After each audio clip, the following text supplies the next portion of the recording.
اور وہ بھی دھیما بولتے ہیں، دھیما تیرے آگے ہے یوں دبے لچے فصحا عرب کے بڑے بڑے، کوئی جان منہ میں زبان نہیں بلکہ جسم میں جان نہیں۔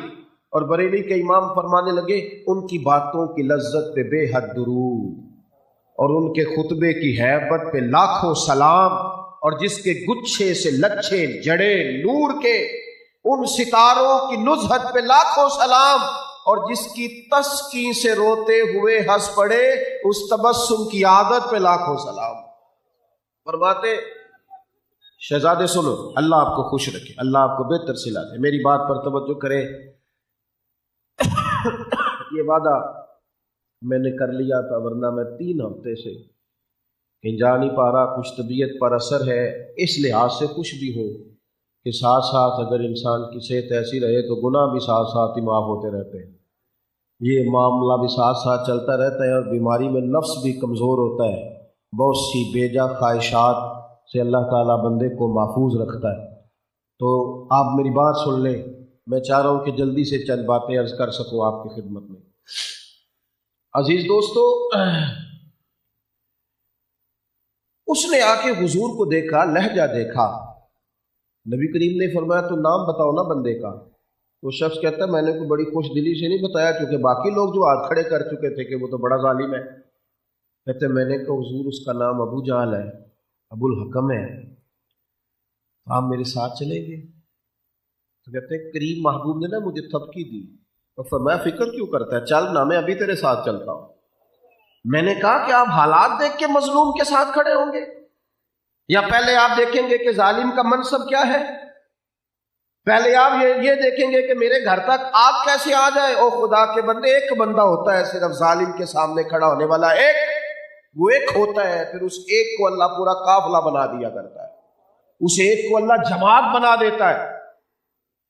اللہ کے پیارے محبوب علیہ السلام ساتھ چلے، یعنی ساتھ چلے، صرف ٹیلی فون نہیں کیا، یہ نہیں کہا کہ میں نے رکا لکھ دیا ہے، یہ نہیں فرمایا جا تیرا کام ہو جائے گا، یا میں نے لیٹر پیڈ پہ لکھ دیا ہے، میں نے کارڈ کے پیچھے تحریر کر دیا تو فکر نہ کر، حضور ساتھ چلے، اس کے ساتھ نہیں جس کا 6000 ووٹ تھا، اس کے ساتھ نہیں جو آدمی کئی ٹوکریوں سمیت آیا تھا، اس کے ساتھ نہیں جو اونچی کرسی پر بٹھایا جاتا تھا۔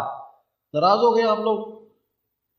تو ادھر ادھر تو نہ باتیں کریں، میرے ساتھ کریں، یہ خوگر حمد سے تھوڑا سا گلا تو سن لے، سنے نا یار، قربان جاؤں۔ یہ میں اور آپ سب اس سوسائٹی کا حصہ ہیں، کسی ایک کی بات نہیں کر رہا، آپ غور فرمائیں گے۔ حضور ساتھ چلے، کہتے سارے رستے میں سوچتا رہا کہ بھلا حضور کے تو دھیمے دھیمے انداز ہیں، تو بڑا ظالم ہے، میں 2-4 ملاقاتیں کر چکا ہوں، وہ تو کہتا جا جدھر سے ملتے ہیں لے لے، نہیں میں دیتا۔ کہتے قربان جاؤں، محبوب بڑے دھیمے دھیمے نظریں جھکائی، تھوڑی تھوڑی باتیں کرتے، سادہ لب و لہجہ، لیکن جب ابو جہل کا دروازہ آیا تو میں نے دستک دی، اور جب دروازہ کھلا تو محبوب نے فرمایا تو ہٹ جانا پیچھے۔ کہتے ہیں جب میں پیچھے ہٹا تو پھر میں نے ان جھکی ہوئی نظروں کو اٹھتے دیکھا، پھر میں نے اس لہجے کا دبدبا دیکھا۔ بریلی کے امام کہنے لگے غضب سے ان کے خدا بچائے، نور باری جلال میں ہے۔ کہتے ہیں محبوب کریم علیہ السلام کے چند جملے، فرمایا تو سردار بنتا ہے کیا غریبوں کا خون چوس کے سرداری کرے گا؟ سردار بھیک بھاگ والے کو کہتے ہیں کہ لوٹ لینے والے کو کہتے ہیں؟